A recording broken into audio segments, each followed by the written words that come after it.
मैं तो बस इतना चाहता था कि कोई मुझे मार दे और मैं 100 गुना ज्यादा पावरफुल हो जाऊं, पर मेरी किस्मत तो देखो, मैं सबसे स्ट्रॉन्ग सेक्ट का एंसेस्टर बनकर पैदा हो गया। खुद मेरे पास जरा भी कल्टीवेशन नहीं थी, लेकिन जैसे ही मैं अपना नाम बताता दुश्मन डर के मारे भाग जाते। पर मुझे पता था कि ये झूठी ताकत ज्यादा दिन भरोसे लायक नहीं है, इसलिए अपनी एबिलिटी जल्दी एक्टिवेट करने और ज्यादा स्ट्रॉन्ग बनने के लिए मैंने खुद को 3000 साल तक फॉरबिडन लैंड में सील कर लिया। जब जूनियर्स की पुकार सुनी तो मैं आराम से फॉरबिडन लैंड से बाहर निकला। मेरे शरीर से जरा भी कल्टीवेशन फील नहीं हो रही थी, लेकिन ली जियांजू को लगा कि मैंने सेक्लूडेड कल्टीवेशन में ब्रेक थ्रू कर लिया है और अब मैं रिटर्न टू सिंपलिसिटी के रेलम तक पहुंच चुका हूं। अब ब्लड रिवर स्वॉर्ड सेक्ट के लोग तो पक्का मरने वाले थे। दूसरी तरफ झगड़ा करने आए ब्लड रिवर स्वॉर्ड सेक्ट के फर्स्ट सीट लेंग मिंगयुआन का दिल भी कांप गया। ब्लड रिवर स्वॉर्ड सेक्ट का लेंग मिंगयुआन सीनियर से नाम जानने की हिम्मत करता है। मैं शांत आवाज में बोला, मैं ज्यूतियान जनरेन हूँ। ये नाम सुनते ही लेंग मिंगयुआन का चेहरा सफेद पड़ गया। उसने पहले सेक्ट के एल्डर्स से सुना था कि 3000 साल पहले एक ज्यूतियान जनरेन था जिसने अकेला एक तलवार से पूरे ताइवान को दबा दिया था। चाहे मेरे शरीर में हर जगह कमजोरी दिख रही थी, फिर भी उसके दिल में गहरा डर बैठ गया और उसके माथे पर ठंडा पसीना आ गया। सीनियर, आज जो हुआ सब गलतफहमी थी। हमारा ब्लड रिवर स्वॉर्ड सेक्ट पूरी कॉम्पेंसेशन देने को तैयार है। मैं ठंडी नजर से बोला, ऐसा मत कहना कि मैं जूनियर्स को मौका नहीं देता। अभी तुम इन सबका एक एक हाथ काट दो और अपनी खुद की आधी कल्टीवेशन खत्म कर लो। ये सुनकर लेंग मिंगयुआन बिना किसी हिचकिचाहट के तुरंत एक्शन लेता है। एक तलवार की चमक के साथ वो अपने सारे आदमियों के हाथ काटकर उन्हें गंभीर रूप से जख्मी कर देता है। सीनियर, क्या अब हम जा सकते हैं? मैं हंसा। तुमने मेरी फर्स्ट माउंटेन सेक्ट के इतने डिसाइपल्स को मारा और अब जिंदा लौटना चाहते हो? मैंने तुमसे उनकी बाहू इसलिए कटवाई थी ताकि उनकी मौत इतनी आसान ना हो। अब सबको मार दो। ये सुनकर लेंग मिंगयुआन का चेहरा सख्त हो गया। वो कुछ कहना चाहता था लेकिन हिम्मत नहीं हुई। आखिर मजबूरी में उसने अपने सारे लोगों को खत्म कर दिया। सबको मारने के बाद उसके दिल में और भी डर भर गया। ये ज्यूतियान जनरेन बिल्कुल हद से ज्यादा बेरहम है। कहीं अब मुझसे खुदकुशी करने को ना कह दे। मेरी बेटी तो अभी पैदा हुई है। अगर मैं यहीं मर गया तो मेरा पूरा ब्लड रिवर स्वॉर्ड सेक्ट बर्बाद हो जाएगा। वो घुटनों पर गिर गया। जूनियर जानता है कि उसने भयानक पाप किया है। मैं यहीं अपनी जान दे दूंगा। बस सीनियर मेरे ब्लड रिवर स्वॉर्ड सेक्ट को बख्श दें। मैं ठंडी आवाज में बोला, मैं सिर्फ तुम्हें नहीं मारूंगा, मैं तुम्हारे सेक्ट के हर एक इंसान को जर से मिटा दूंगा। लेंग मिंगयुआन का सब्र टूट गया। बूढ़े कुत्ते, तुम हद पार कर रहे हो। वो बिजली की तरह मेरे सामने आया और एक ही तलवार से मेरा सीना छेद दिया। जैसे ही मुझे अपनी लाइफ फोर्स खत्म होती महसूस हुई, मेरे दिल में खुशी की लहर दौड़ गई। 3000 साल हो गए, आखिर ये श्रापित बॉटलनेक टूटने वाला है। लेंग मिंगयुआन ने अपनी तलवार को देखा और उसकी आंखें फट गईं। उसने सच में लेजेंडरी ज्यूतियान जनरेन को मार दिया था, लेकिन मरने के वक्त भी मैं जोर जोर से हंस रहा था, जिस वजह से वो पूरी तरह कंफ्यूज्ड हो गया। दूसरी तरफ फर्स्ट माउंटेन सेक्ट की करंट सेक्ट मास्टर ली जियांजू का चेहरा बिल्कुल सफेद पड़ गया। लेंग मिंगयुआन हंसकर बोला, ली जियांजू, तुम लोग बड़े इंटरेस्टिंग हो। चलो उस ब्रोकन फॉरबिडन लैंड के सामने और सिर झुकाओ, देखते हैं और कितने एंसेस्टर्स बाहर आते हैं। जैसे ही उसने ये कहा, मैं बिल्कुल ठीक ठाक दोबारा फॉरबिडन लैंड से बाहर आ गया। दूसरे मुझे देखते ही लेंग मिंगयुआन की हंसी जम गई। ये क्या हो रहा है? मैंने किसी की तरफ ध्यान नहीं दिया और बस अपने नए शरीर की कंडीशन महसूस की। अब मेरी कल्टीवेशन लाइफ हैंगिंग रेलम तक पहुंच चुकी थी। पहले से 100 गुना ज्यादा स्ट्रांग था, लेकिन सामने खड़े लेवल 4 रेलम के लेंग मिंगयुआन के सामने अब भी चींटी जैसा ही था। लगता है मुझे इसे और प्रोवोक करना पड़ेगा। मैं गुस्से से बोला, मैं ज्यूफेंग जनरेन हूँ। सोचा भी नहीं था कि मेरा सीनियर ब्रदर तुम जैसे निकम्मे के हाथों मर जाएगा। तुम सच में मरने लायक हो। लेंग मिंगयुआन ने मेरे नए रूप को देखा और उसका दिल हिल गया। पहले वाला ज्यूतियान जनरेन बिल्कुल कल्टीवेशन लेस लग रहा था और अब ये नया बंदा लाइफ हैंगिंग रेलम में था। उसे समझ ही नहीं आ रहा था कि हो क्या रहा है।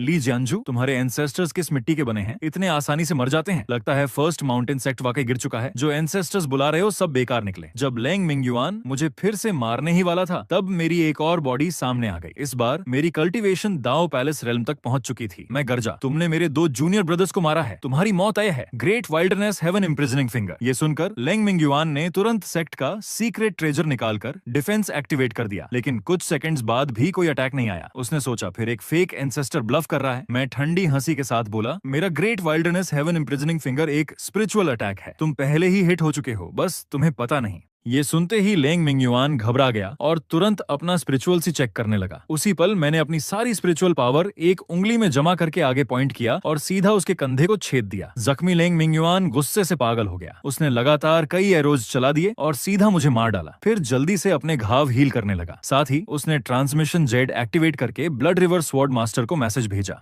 फर्स्ट माउंटेन सेक्ट के अंदर एक मिस्टीरियस फॉरबिडन लैंड है। इस फॉरबिडन लैंड में और भी ज्यादा पावरफुल एंसेस्टर्स ना आ जाएं, इसलिए आपका आपका सबोर्डिनेट सजेस्ट करता है कि सेक्ट और एक्सपर्ट्स भेजे। मैसेज भेजने के बाद लेंग मिंग्युआन सीधा ली जियांजू को मारने के लिए बढ़ा। इतनी उलझन भरी मिशन ने उसका पेशेंस खत्म कर दिया था। उसके दिमाग में सिर्फ एक ही बात चल रही थी, जल्दी से मिशन खत्म करो और घर लौट जाओ। लेकिन उसके रिलैक्स्ड होने से पहले ही मेरी परछाई दोबारा उसके पीछे उभर आई। मैं ज्यूजुए जेनरेन हूँ। मैंने बात पूरी भी नहीं की थी कि एक जोरदार पाल्म स्ट्राइक सीधा लेंग मिंग्युआन के शरीर पर दे मारा और उसे 10 मीटर दूर उड़ा दिया। बूढ़े कुत्ते, तुम बिल्कुल मार्शल एथिक्स नहीं मानते, चुपके से अटैक करते हो। अब मेरी cultivation already 4th level realm तक पहुंच चुकी थी। मुझे और बकवास करने का मन नहीं था। मैंने अपनी सारी डिफेंस छोड़ दी और लेंग मिंग्युआन के साथ पूरी ताकत से जानलेवा बैटल शुरू कर दी। 3 मिनट तक भयानक फाइट चलती रही। आखिर में मैं पागल हंसी हंसते हुए मर गया। गंभीर रूप से इंजर्ड लेंग मिंग्युआन वो हंसी सुनकर अंदर तक कांप गया। कुछ तो गलत है। हर बार एक को मारो तो उससे भी ज्यादा स्ट्रॉन्ग एंसेस्टर आ जाता है। अगली बार कौन सा रेल्म लेकर आएगा? वो अपने घाव की परवाह किए बिना तुरंत यहाँ से भागना चाहता था। लेकिन जैसे ही वो हिलने लगा, मेरी परछाई फिर सामने आ गई। मेरी फर्स्ट माउंटेन सेक्ट के लोगों को मारकर भागना चाहते हो? तुम पास मत आना। मैंने बस हाथ उठाकर नीचे दबा दिया। स्पिरिचुअल एनर्जी से बनी एक विशाल हाथ आसमान से नीचे गिरी। एक जोरदार धमाका हुआ। लेंग मिंग्युआन सीधा खून और आग में बदल गया। बाहर के दुश्मन को खत्म करने के बाद मैंने अपनी स्ट्रेंथ दोबारा इवेल्युएट की। अब मेरी बॉडी ड्रैगन पेंटिंग रेल्म की स्ट्रेंथ तक पहुंच गई थी। लेकिन ये भी बस थोड़ा पावरफुल चींटी जैसा ही था, क्योंकि ड्रैगन पेंटिंग के बाद भी immortal platform, quasi empire, great empire, red dust immortal जैसे कई रेल्म्स थे। मुझे और स्ट्रॉन्ग बनना ही पड़ेगा। मैंने अपनी पहली मौत के सीन्स याद किए। सिस्टम की रेटिंग्स हर बार कम होती जा रही थी। लगता है मुझे और क्रिएटिव तरीके से मरना पड़ेगा। इसी वक्त ली जियांजू ट्रांस से बाहर आया और फर्स्ट माउंटेन सेक्ट की करंट सिचुएशन बताने लगा।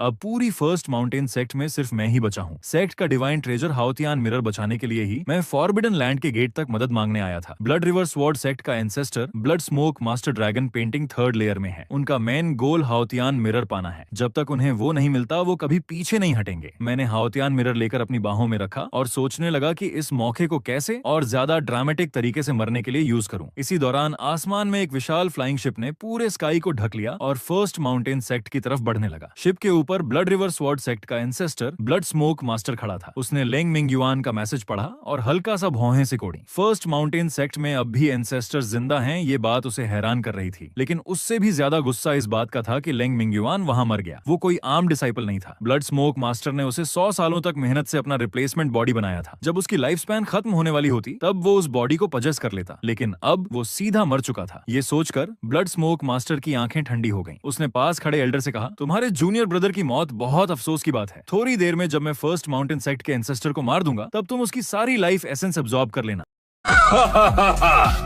चिंता मत कीजिए, मुझे संभालने दीजिए। मैं पहले फ्रंट लाइन में जाऊंगा। लेकिन फ्लाइंग शिप लैंड होने से पहले ही एक परछाई बिना आवाज के शिप पर आ चुकी थी। ब्लड रिवर स्वॉर्ड सेक्ट ने मेरे इतने डिसाइपल्स को मारा और फिर भी मौत ढूंढने आ गए। मैं ज्यूयुए जेनरेन हूँ। तुम सब एक साथ आओ। अपने दुश्मन को देखते ही यिन लानचुआन का गुस्सा फट पड़ा। उसने तुरंत पूरी ताकत के साथ एक पाल्म स्ट्राइक मारी। 2 भयानक स्पिरिचुअल अटैक्स टकराए। मैं जरा भी नहीं हिला। वहीं यिन लानचुआन 100 कदम पीछे धकेल दिया गया। 3 मूव्स के अंदर अगर मैं तुम्हें ना मार पाया तो यहीं खुदकुशी कर लूंगा। ये सुनकर यिन लानचुआन का चेहरा टेढ़ा हो गया। वो तुरंत ब्लड रेड स्वॉर्ड रेनबो में बदलकर मेरी तरफ दौड़ा। मैं जरा भी नहीं हटा और सीधा उसकी तरफ तलवार बढ़ा दी। जैसे ही मेरी तलवार उसके शरीर को छुई, उसके बदन पर गहरी हड्डियां दिखने वाली तलवार की चोट फट गई। उसने कभी नहीं सोचा था कि सेम रेल्म में होते हुए भी वो इंस्टेंटली हार जाएगा। मुझे बचाइए। ब्लड स्मोक मास्टर ने बिना देरी किए 3 सोल डिवोरिंग नेल्स छुप कर मेरी तरफ फेंके। लेकिन मैंने उन्हें बिल्कुल इग्नोर कर दिया। मैंने एक शुद्ध violet thunder sword shadow create की और आसमान को चीरते हुए नीचे स्लैश किया। एक ही स्ट्राइक में यिन लानचुआन और तीनों ब्लू सोल डिवोरिंग नेल्स 2 टुकड़ों में कट गए। उस अटैक के शॉकवेव ने दूर खड़ी फ्लाइंग शिप को भी हिलाकर गिराने जैसा कर दिया। शिप पर सबने जल्दी से स्वॉर्ड इंटेंट रिलीज करके उसे स्टेबल किया। पहली फाइट हारने के बाद भी ब्लड स्मोक मास्टर के दिल में खुशी भर गई। तो ड्रैगन पेंटिंग फर्स्ट लेयर सिर्फ ब्लफ था। अगर मैं पर्सनली अटैक करूं तो इसके पास बिल्कुल चांस नहीं होगा। मैंने सीधा सेल्फ डिस्ट्रक्शन एक्टिवेट किया और उसकी तरफ चार्ज कर गया। ब्लड स्मोक मास्टर ने तुरंत शिप पर मौजूद 5 एल्डर्स के साथ मिलकर डिफेंस एक्टिवेट की। कई मैजिकल ट्रेजर्स बर्बाद करने के बाद ही वो एक्सप्लोजन रुक पाया। लेकिन उस ब्लास्ट में 3 एल्डर्स गंभीर रूप से इंजर्ड हो गए और 2 वहीं मर गए। ये फर्स्ट माउंटेन सेक्ट वाले सब पागल हैं क्या? अच्छा हुआ फाइनल रिजल्ट उनकी जीत थी। लेकिन ब्लड स्मोक मास्टर खुद भी बुरी तरह इंजर्ड हो गया था। शायद उसे कम से कम 50 साल सेक्लूडेड कल्टीवेशन में रहना पड़ेगा, तब जाकर ये इंजरीज रिकवर होंगी। थोड़ा शांत होने के बाद ब्लड स्मोक मास्टर के होठों पर धीरे धीरे मुस्कान उभर आई। अब मुझे कोई नहीं रोक सकता। उसकी नजर धीरे से ली जियांजू पर टिक गई। ली जियांजू, क्या तुम्हारी फर्स्ट माउंटेन सेक्ट में अब भी कोई एंसेस्टर एंसेस्टर बचा है? पहाड़ों के ऊपर से एक गहरी आवाज गूंजी, फर्स्ट माउंटेन सेक्ट का लिंग युआनजी। अगले ही पल आसपास का पूरा माहौल एक ऐसी पेंटिंग में बदल गया जिसमें ठंडी हवा और चांदनी का सीन बना हुआ था। ब्लड एबिस मास्टर का चेहरा तुरंत बदल गया। उसने कभी नहीं सोचा था कि यहाँ अब भी ऐसा एक्सपर्ट मौजूद होगा जो नेचुरल फेनोमेनन तक ट्रिगर कर सके। उसने तुरंत अपने 3 एल्डर्स को मेरे खिलाफ एक साथ अटैक करने का हुक्म दिया, जबकि खुद लाइफ स्पैन जलाकर एस्केप सीक्रेट आर्ट एक्टिवेट कर दिया। एक स्वॉर्ड स्पिरिट की चमक हुई और तीनों एल्डर्स एक पल में मारे गए। इस वक्त हजारों माइल्स दूर भाग चुका ब्लड एबिस मास्टर अब भी ठंडे पसीने में भीग रहा था। मैं इतनी दूर आ गया हूँ, फिर भी उस फेनोमेन के अंदर हूँ। ये तो clearly dragon transformation 5th layer का एक्सपर्ट है। राइटियस सेक्ट्स इतने बेशर्म कैसे हो सकते हैं? अगर ऐसा एक्सपर्ट था तो पहले ही दिखा देते। अचानक उसे लिंग मिंगयुआन का मैसेज याद आया। फर्स्ट माउंटेन सेक्ट में हर बार जो एंसेस्टर आता है पिछले वाले से ज्यादा स्ट्रांग होता है। ये सोचते ही उसका दिल कांप गया। क्या मतलब लिंग युआन जी के पीछे भी और बड़े एक्सपर्ट्स छुपे हैं? ये सोचकर उसने और कई दशकों की लाइफ स्पैन जला दी और तेज भागना शुरू कर दिया। अब सिर्फ अपने मास्टर से मदद मांगकर ही बच सकता हूँ। मैंने दूर भागते दुश्मन को देखा लेकिन पीछा नहीं किया, क्योंकि ब्लड एबिस मास्टर जैसे लेवल के अपोनेंट को मारने से मुझे कोई खास स्कोर नहीं मिलने वाला था। अब मुझे सीधा उनके हेडक्वार्टर्स जाकर उन्हें जर से मिटा देना चाहिए। मैंने सेट के कुछ काम ली, जियांजू को समझाए और तलवार पर सवार होकर दूर आसमान की तरफ निकल गया। कुछ देर बाद मैं ब्लड रिवर स्वॉर्ड सेक्ट की फ्लाइंग शिप लेकर उनके हेडक्वार्टर्स पहुंच गया। सबको लगा ब्लड एबिस मास्टर जीतकर वापस आया है, इसलिए कोई भी अलर्ट नहीं था। मैंने बस हाथ हिलाया। आसमान को चीरती हुई एक विशाल हेवनली स्वॉर्ड नीचे आई। एक ही स्ट्राइक में ब्लड रिवर स्वॉर्ड सेक्ट की 1000 साल पुरानी फाउंडेशन राख बन गई। उसके बाद मैं तियानिया सिटी के हेवनली सीक्रेट स्टॉवर ब्रांच गया और वहां से ब्लड एबिस मास्टर की लोकेशन खरीद ली। पता चला कि भागने के बाद वो अपने एपर फैक्शन 10,000 सी केव से मदद मांगने गया है। ये 10,000 सी केव बहुत बड़ा फोर्स था जो पूरे रीजन पर राज करता था। उनका sect master Xian already immortal platform first heaven realm में था। उसके नीचे शी ब्रदर्स, दोनों ड्रैगन ट्रांसफॉर्मेशन रेल्म एक्सपर्ट्स थे, और सेक्ट का होली सन तो और भी ज्यादा डेंजरस था। वो डेथ फॉरबिडन लैंड के किसी सुप्रीम बीइंग का इलेजिटिमेट बेटा था। ये सब सुनकर मैं एक्साइटमेंट से भर गया। अगर मैंने उनके होली सन को मार दिया और उस सुप्रीम बीइंग का रिवेंज अट्रैक्ट कर लिया, अगर मैं सुप्रीम के हाथ से मरा तो सिस्टम रेटिंग पक्का बहुत हाई मिलेगी। ये सोचते ही मैं तलवार पर बिजली की रफ्तार से 10,000 सी केव की तरफ निकल गया। दूसरी तरफ ब्लड एबिस मास्टर आधी जान की हालत में 10,000 सी केव पहुंच गया। ब्लड रिवर स्वॉर्ड सेक्ट बर्बाद हो गया। ये खबर सुनकर ब्लड एबिस मास्टर की आंखों के आगे अंधेरा छा गया। वो लगभग वहीं मरने वाला था। थोड़ा संभलने के बाद उसने शी ब्रदर्स से बदला लेने की भीख मांगी। आखिर हाउथियान मिरर चुराने का ऑर्डर भी 10,000 सी केव ने ही दिया था। शी ब्रदर्स ने उसकी बात सुनी, लेकिन चेहरे पर कोई इमोशन नहीं आया। फर्स्ट माउंटेन सेक्ट का एंसेस्टर क्लियरली मरने की हद तक पागल हो चुका है। हम एक dragon transformation 5th layer expert से नहीं डरते, लेकिन 10,000 सी केव भी नहीं चाहता कि कोई ऐसा पागल हमारे पीछे पड़ जाए। ये सोचकर शी ब्रदर्स ने ब्लड एबिस मास्टर को वहां से भगा देने का फैसला कर लिया। लेकिन उसी वक्त महल के बाहर आसमान में पाइन विंड और कोल्ड मून का फेनोमेनन फिर से उभर आया। लिंग युआन जी आ चुका था। डर से टूट चुका ब्लड एबिस मास्टर हाथों पैरों के बल रेंगता हुआ कोने में छिप गया। ये देखकर शी ब्रदर्स मजबूरी में बाहर लड़ने निकले। बाहर का पूरा बैटलफील्ड बर्बाद हो चुका था। सफेद रेनबो हर तरफ फैली हुई थी। ये देखते ही शी ब्रदर्स का गुस्सा फट पड़ा। दोनों ने एक साथ 10,000 सोल्स बैनर एक्टिवेट किया। 2 dragon transformation 4th layer experts ने मिलकर टेरिफाइंग फेनोमेनन क्रिएट कर दिया। एक तरफ पाइन विंड और कोल्ड मून था, दूसरी तरफ एंडलेस ब्लैक स्मोक। दोनों फोर्सेस टकराई और पूरी जमीन हिल गई। लेकिन शॉकिंगली मैं पीछे नहीं हटा, उल्टा हल्का सा अपर हैंड ले लिया। इसी वक्त बैटलफील्ड के नीचे 10,000 सी केव का होली सनयन वुजू टेडी मुस्कान के साथ सब देख रहा था। उसके सुप्रीम फादर ने उसे एक सीक्रेट आर्ट दी थी जो दूसरों के फेनोमेनन चुराकर खुद का बना सकती थी। वो ऑलरेडी 4th लेयर पीक रेलम पर अटका हुआ था और बस एक परफेक्ट मौके का इंतजार कर रहा था। और मेरा खुद उनके गेट पर आना उसके लिए टेलर मेड अपॉर्चुनिटी बन गया। उस वक्त मैं भी अपनी लिमिट पर पहुंच चुका था।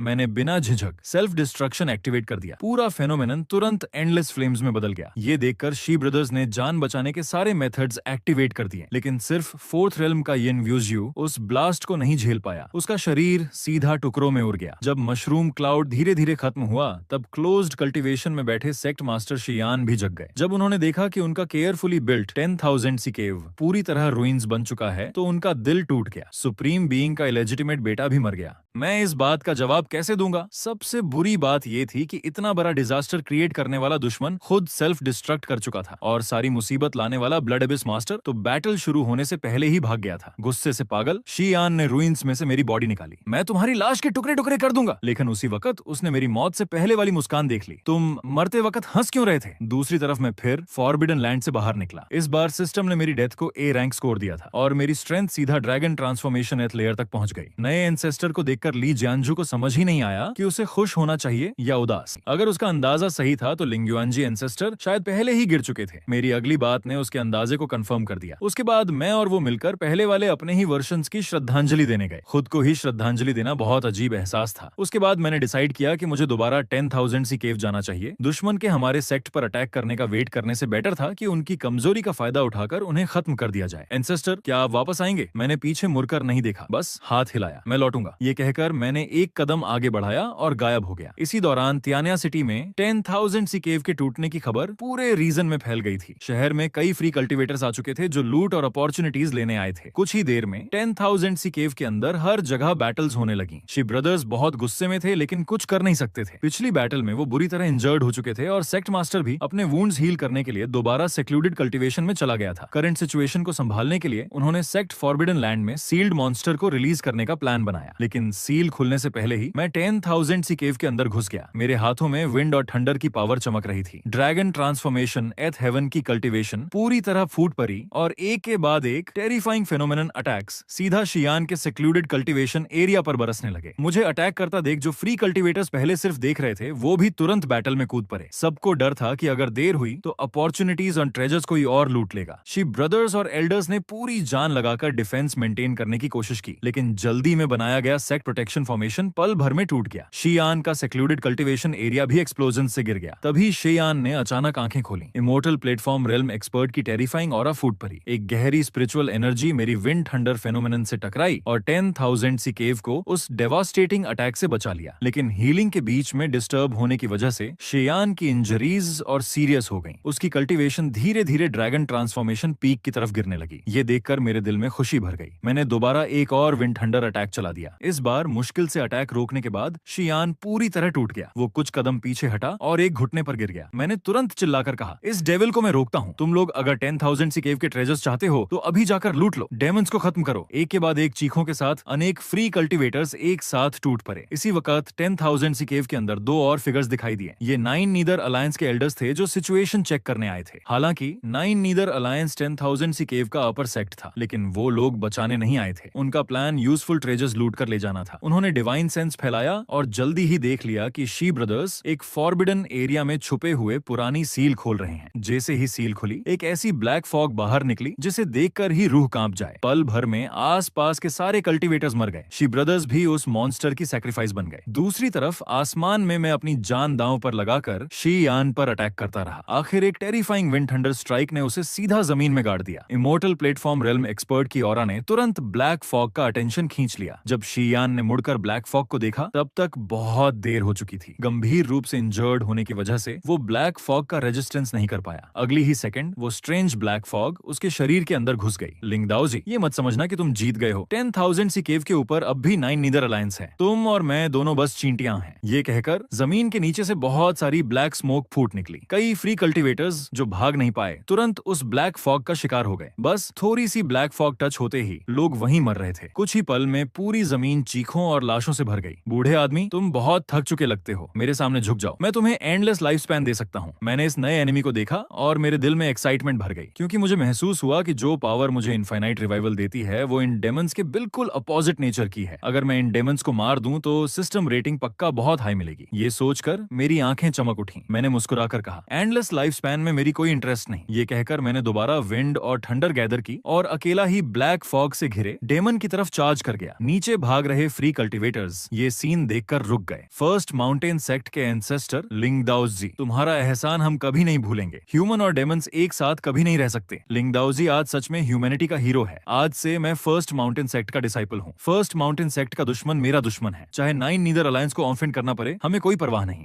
जब डेमन ने देखा कि इतने सारे फ्री कल्टीवेटर्स खुद को फर्स्ट माउंटेन सेक्ट में ज्वाइन करने का अनाउंसमेंट कर रहे हैं, उसके चेहरे की हंसी धीरे धीरे जम गई। उसे ह्यूमन एक्सपर्ट से इतना डर नहीं लगता था। उसे डर था इन लोगों के उस जुनून से जो मौत से नहीं डरते। एक बैच मरने के बाद दूसरा आ जाता था। ऐसे ही चलता रहा तो डेमन रेस कभी चैन से नहीं रह सकती थी। अब सामने खड़ा मैं ऑलरेडी ह्यूमैनिटी का हीरो बन चुका था। डेमन ने तुरंत डिसाइड किया कि चाहे जो भी प्राइस देना पड़े वो मुझे पजेस करेगा, क्योंकि जब तक मैं जैसे कोर फिगर को खत्म नहीं किया जाता तब तक ये ह्यूमंस डेमन रेस के असली डर को कभी नहीं समझेंगे। ये सोचकर डेमन ने ऑर्डर दिया। बैटलफील्ड की सारी ब्लैक फॉग बिना किसी परवाह के मेरी तरफ उमड़ने लगी और मैंने भी समझ लिया कि सही वक्त आ गया है। मैंने बिना और कुछ छुपाए सीधा सेल्फ डिस्ट्रक्शन एक्टिवेट कर दिया। आसमान हिला देने वाली एक भयानक एक्सप्लोजन की आवाज गूंजी। नीचे बैटल देख रहे रोग कल्टीवेटर्स की आंखें भर आई थीं। सीनियर लिंगदाओजी, उन्होंने खुद को सैक्रिफाइस कर दिया। उसके बाद जिन फ्री कल्टीवेटर्स को मैंने बचाया था वो सब फर्स्ट माउंटेन सेक्ट की तरफ निकल पड़े। नए डिसाइपल्स के रूप में उन्होंने सेक्ट को दोबारा रीबिल्ड करना शुरू कर दिया। दूसरी तरफ मैं फिर सेक्ट फॉरबिडन लैंड से बाहर निकला। इस बार डेथ रेटिंग A+ तक पहुंच गई थी और मेरी कल्टीवेशन और बढ़कर इमोर्टल प्लेटफॉर्म फर्स्ट लेयर तक आ गई थी। एक और एंसेस्टर को जागते देखकर ली जियांजू अपना काम छोड़कर तुरंत मुझे मिलने आया। उसे डर था कि अगर 1 सेकंड भी लेट हुआ तो शायद मुझे देखने का मौका ही ना मिले, क्योंकि पहले वाले कई एंसेस्टर्स एक पल फॉरबिडन लैंड से बाहर आए थे और अगले ही पल उनकी मौत की खबर आ गई थी। अब मुझे देखकर उसके दिल में फिर गिल्ट भर गया। अगर मैं उस वक्त एंसेस्टर्स से मदद मांगने नहीं आता तो शायद वो सब एक के बाद एक मरते नहीं। मैंने उसकी आंखों में उदासी देखी और उसके सिर पर हाथ फेरते हुए कहा, दुखी मत हो। लिंग युआनजी और लिंग दाओजी दोनों अपनी जगह सही मरे। अभी सबसे जरूरी बात बाहरी दुश्मनों से सेक्ट को बचाना है। ये बोलते ही मुझे शियान की मौत से पहले वाली वार्निंग याद आ गई। मेरे नॉलेज के हिसाब से नाइन नीदर अलायंस कोई एक सेक्ट नहीं था, वो कई दर्जनों सेक्ट्स का बना हुआ एक जाइंट अलायंस था। ऐसी फोर्स अगर हमारे दरवाजे तक आ गई तो सिर्फ मेरा इमोर्टल बॉडी काफी नहीं होगा, क्योंकि अब फर्स्ट माउंटेन सेक्ट में सिर्फ मैं और ली जियांजू नहीं थे, बहुत सारे नए डिसाइपल्स भी आ चुके थे जो सेक्ट रीबिल्ड करने आए थे। अगर मुझे सबको सेफ रखना था तो सिर्फ स्ट्रेंथ बढ़ाना ही नहीं, पावरफुल डिफेंसेस भी तैयार करनी होंगी। ये सोचकर मैंने एक पल भी वेस्ट नहीं किया और तुरंत तियानिया सिटी जाकर इंफॉर्मेशन गैदर करने लगा। मिल गए तुम लोग। उसके बाद मैंने लाइटनिंग की स्पीड से नाइन नीदर अलायंस के 2 सबोर्डिनेट सेक्ट्स को मिटा दिया। स्पिरिट ब्रिलियंस सेक्ट में पुराना दुश्मन ब्लड एबिस मास्टर छुपा हुआ था और एक्सक्विजिट सेक्ट में 10,000 सी केव के बचे हुए लोग छुपे थे। जब नाइन नीदर अलायंस के दूसरे मेंबर्स ने ये खबर सुनी तो सबके रोंगटे खड़े हो गए। अगर अलायंस के रूल्स स्ट्रिक्ट ना होते तो कई सेक्ट मास्टर्स तुरंत नाइन नीदर अलायंस छोड़ देते। ये सब करने के बाद मैं वापस सेक्ट लौट आया और सेक्ट के बाहर कई पावरफुल फॉर्मेशन सेट कर दिए। दूसरी तरफ लाखों माइल्स दूर एक फ्लाइंग शिप पर सेक्लूडेड कल्टीवेशन में बैठा नाइन नीदर अलायंस का लीडर ली जुयुआन एक फैंटम प्रोजेक्शन के थ्रू सब कमांड कर रहा था। नाइन नीदर अलायंस की अथॉरिटी एस्टैब्लिश करने के लिए उसने अलायंस के सारे एक्सपर्ट्स को एक साथ भेज दिया। टारगेट था फर्स्ट माउंटेन सेक्ट। इस बैटल में वो सिर्फ फर्स्ट माउंटेन सेक्ट को ही नहीं मिटाना चाहता था, वो आसपास के हजारों माइल्स के एरिया में एक भी जिंदा मुर्गा या कुत्ता तक नहीं छोड़ना चाहता था। ऑर्डर मिलते ही नाइन नीदर अलायंस की जाइंट आर्मी तियानिया सिटी की तरफ मार्च करने लगी। सबसे पहले अलायंस ने 2 वैनगार्ड जनरल्स भेजे, ब्लैक वाटर शुआनजू और नीदर स्प्रिंग एंसेस्टर। दोनों की cultivation immortal platform first heaven थी। मेरी नई बॉडी डेंगफिंग दाओजून के पास भी फेनोमेना पावर थी, लेकिन इस लेवल पर एक साथ दोनों से फाइट करना बहुत मुश्किल था। ये समझते ही मैंने बिना हेजिटेट किए उनके सामने टेलीपोर्ट किया और सीधा सेल्फ डिस्ट्रक्शन एक्टिवेट कर दिया। ये देखते ही दोनों के चेहरे बदल गए। पागल आदमी। दोनों तुरंत दूर भागने लगे। जैसे जैसे एक्सप्लोजन फेनोमेनन का एरिया बढ़ता गया, आसमान की सारी वॉरशिप्स उसकी रोशनी में डूब गईं। नीचे जमीन पर रोग कल्टीवेटर्स को मेरा सिग्नल मिल गया। तुरंत उन्होंने वो सारे वेपन्स एक्टिवेट कर दिए जो मैंने पहले सेट किए थे। लाखों स्पिरिचुअल लाइट्स मिसाइल्स की तरह नाइन नीदर अलायंस की वॉरशिप्स पर टूट पड़ी। ऊपर से मेरा सेल्फ डिस्ट्रक्शन और नीचे से वेपन्स बॉम्बार्डमेंट। 2 तरफ से आए अटैक्स ने ना सिर्फ काउंटलेस वॉरशिप्स डिस्ट्रॉय कर दी, बल्कि ब्लैक वाटर शुआनजू और दूसरों के भागने का रास्ता भी ब्लॉक कर दिया। दोनों की आंखें फट गईं। बैटल से पहले उन्होंने फर्स्ट माउंटेन सेक्ट की फाइटिंग स्टाइल डिटेल में इन्वेस्टिगेट की थी। उन्हें पता था कि मैं मरने से पहले सेल्फ डिस्ट्रक्शन करता हूँ। इस मूव को काउंटर करने के लिए वो स्पेशली ट्रेजर्स लेकर आए थे, लेकिन किसी ने नहीं सोचा था कि मैं बैटल शुरू होते ही खुद को उड़ा दूंगा। वॉरशिप्स पर नाइन नीदर अलायंस के डिसाइपल्स ने मिलकर एक्सप्लोजन रोकने की कोशिश की, लेकिन अगले ही सेकंड हर तरफ चीखें गूंजने लगीं।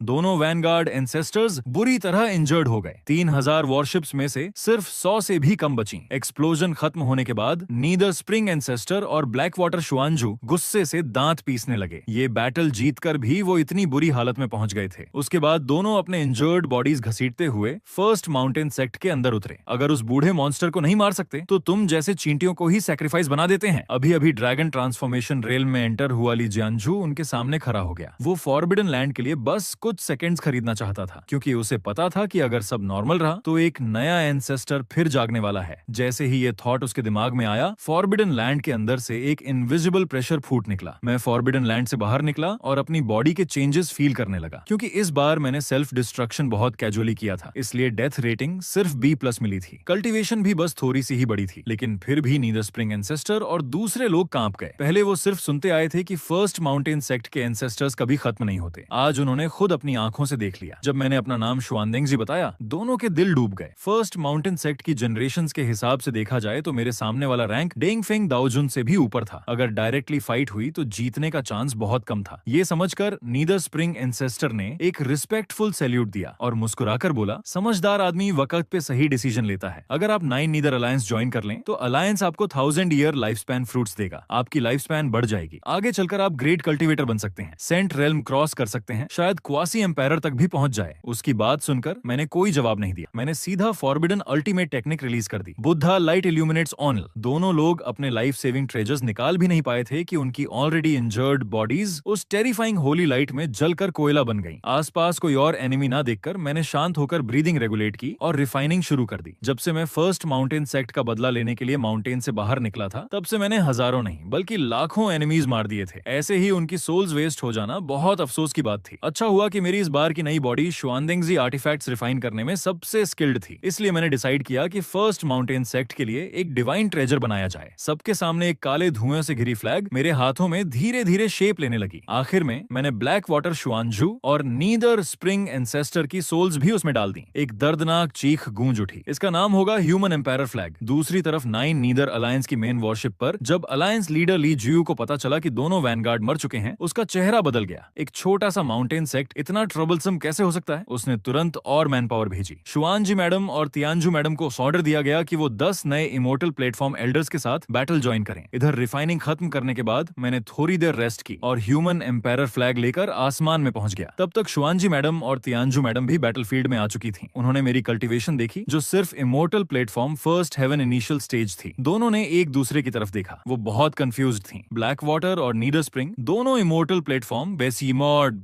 फर्स्ट हेवन मिड स्टेज में थे। फिर उन्हें मेरे जैसे इनिशियल स्टेज कल्टीवेटर ने कैसे मार दिया? शुआनजी मैडम ने ज्यादा सोचा नहीं और सीधा मुझ पर अटैक कर दिया। मैं बिल्कुल काम रहा। मैंने ह्यूमन एम्पायर फ्लैग एक्टिवेट की। काले धुएं के अंदर धीरे धीरे 2 ह्यूमन फिगर्स बनने लगे। जब शुआनजी मैडम ने उन दोनों के चेहरे देखे, उसका चेहरा सफेद पर गया। मैं सच में 9 नीदर अलायंस के एक्सपर्ट्स को रिफाइन करके अपनी पपेट बना चुका था, लेकिन अब पीछे हटना बहुत देर हो चुका था। मेरे ऑर्डर पर कंप्लीटली रिफाइंड ब्लैक वाटर और नीडर स्प्रिंग उसकी तरफ जानलेवा अंदाज में दौड़ पड़े। शुआनजी मैडम को तुरंत समझ आ गया कि उसके पास जीतने का कोई चांस नहीं है। वो तुरंत पीछे खड़ी तियानजू मैडम से चिल्लाई, मुझे बचाओ, मुझे यहाँ से ले चलो। लेकिन जैसे ही उसने मुड़कर देखा, तियानजू मैडम पहले ही भाग चुकी थी। मैंने उस मोमेंट का फायदा उठाया और एक स्ट्राइक में शुआनजी मैडम को मार दिया। उसकी सोल को भी ह्यूमन एम्पायर फ्लैग में खींच लिया गया। ये देखकर बाकी बचे 10 इमोर्टल प्लेटफॉर्म एल्डर्स डर के मारे हर तरफ भागने लगे, लेकिन उनकी स्पीड ब्लैक वाटर और नीदर स्प्रिंग के सामने कुछ भी नहीं थी। आखिर सबको पकड़कर ह्यूमन एम्पायर फ्लैग में सील कर दिया गया। अब मेरे पास इतने सारे पावरफुल सोल्स थे कि मुझे 9 नीदर अलायंस को हराने का पूरा कॉन्फिडेंस आ गया। लेकिन तभी मेरे सिर में तेज चक्कर आने लगे। लगता था ह्यूमन एम्पायर फ्लैग कंट्रोल करने में लाइफ स्पैन बहुत ज्यादा कंज्यूम हो रही थी। ये बॉडी शायद सेल्फ डिस्ट्रक्शन तक सर्वाइव भी ना कर पाए और नेचुरली ही मर जाए। ये सोचकर मैं आराम से जमीन पर उतरा और ली जियांजू को अपनी लास्ट इंस्ट्रक्शंस देने लगा। ये ह्यूमन एम्पायर फ्लैग आगे चलकर फर्स्ट माउंटेन सेक्ट का सुप्रीम इंपीरियल वेपन बनेगा। अब इसके पास अपनी कॉन्शियसनेस भी आ चुकी है। जैसे ही मेरी डेथ होगी, ये खुद फर्स्ट माउंटेन सेक्ट वापस लौट आएगा। इसलिए फ्यूचर में अगर तुम लोग ह्यूमन एम्पायर फ्लैग देखो तो डरना मत। ली जियांजू ने सीरियस एक्सप्रेशन के साथ सिर हिलाया, लेकिन जब उसने दोबारा मेरी तरफ देखा, तब तक मेरी सांसें रुक चुकी थीं। जमीन में गाड़े हुए उस काले फ्लैग को देखकर डिसाइपल्स बहुत कंफ्यूज्ड हो गए। ली जियांजू ने सीरियस फेस बनाकर एक्सप्लेन किया, एंसेस्टर शुआनदेंगजी ने कहा था ना, ये ह्यूमन एम्पायर फ्लैग है। पुराने समय में ह्यूमन एम्पायर ब्लैक कलर को सबसे सुप्रीम मानते थे, इसलिए इसका ब्लैक होना बिल्कुल नेचुरल है। अच्छा तो ऐसा है? वाह, एंसेस्टर कितने नॉलेजेबल थे। फ्लैग का कलर तक इतना मजेस्टिक चूज किया। ब्लैक ह्यूमन एम्पायर कितना डोमिनियरिंग लगता है। उसके बाद मैं दोबारा फॉरबिडन लैंड से बाहर निकला। इस बार मेरी cultivation immortal platform second heaven तक पहुंच चुकी थी। अब मेरी स्ट्रेंथ और ह्यूमन एम्पायर फ्लैग मिलकर इतनी पावरफुल हो चुकी थी कि मुझे 9 नीदर अलायंस से डरने की जरूरत नहीं थी। अब डिफेंस का वक्त खत्म, अब काउंटर अटैक का वक्त था। मैंने सीधा टेलीपोर्ट करके 9 नीदर अलायंस की मेन वॉरशिप पर एंट्री मारी। उसके बाद ह्यूमन एम्पायर फ्लैग के सोल्स रिलीजन करके ली जियू पर अटैक कर दिया। सिचुएशन देखते ही ली जियू ने तुरंत अपने सारे एक्सपर्ट्स को डिफेंस का ऑर्डर दिया और खुद मेरी तरफ चार्ज किया। मेरी कल्टीवेशन उससे थोड़ी हायर थी, इसलिए मैंने बहुत इजीली उसे सप्रेस कर दिया। उसके बाद मैंने एक हैंड सील बनाया और हेवनली पनिशमेंट को बुलाया। आसमान से टेरिफाइंग डिवाइन लाइटनिंग गिरकर सीधा ली जियू को मार गई, लेकिन अगले ही सेकंड उसके शरीर पर कई ग्लोइंग रून्स चमकने लगे। फिर एक क्वासी एम्पायर सोल प्रोजेक्शन उसके सामने उभर आई। मेरा अटैक उसी पल हवा में गायब हो गया। वो सोल प्रोजेक्शन सीधा ली जियू के शरीर में मर्ज हो गई। उसके बाद उसने हवा में हाथ बढ़ाया और मुझे सीधा आसमान में फ्रीज कर दिया। छोटे लड़के, पहले पहले मुझे बताओ, फर्स्ट माउंटेन सेक्ट का सुप्रीम इंपीरियल वेपन हाउतियान मिरर कहाँ है? मैंने ठंडी हंसी के साथ कहा, अगर हाउतियान मिरर मेरे पास होता तो मैं पहले ही तुम जैसे बूढ़े को उड़ा चुका होता।